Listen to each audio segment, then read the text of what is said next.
The latest entry in the Audiothing Things series is the Tilt EQ. Hi, I'm Marlon. This EQ is for free during the 10th anniversary sale of Audiothing and is also for free when you have purchased Things Motor or Things Texture.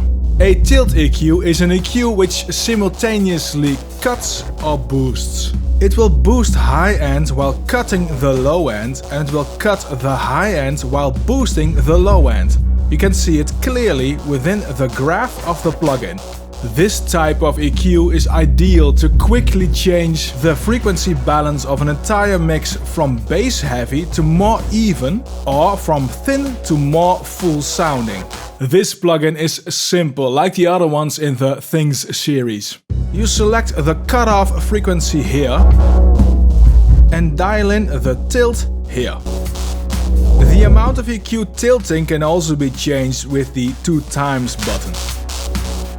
An additional high-end low-pass filter will let you tweak your audio even more.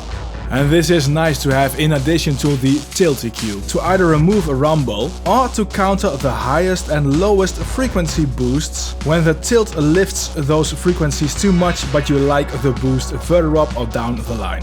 Now, very cleverly, this plugin also has the ability to switch between the full mix, mid and side channels.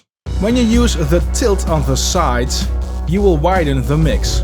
By using the tilt to boost the highs and reduce the lows on the sides, it will make low end more mono and the higher frequencies wider. This is a very neat trick when you suffer from phase issues in the low end, but also want a wider stereo image. By boosting the low end and reducing the high end on the mid signal, you nicely introduce mono compatibility in the low end while taming aggressive highs. And this will sound like this on this loop.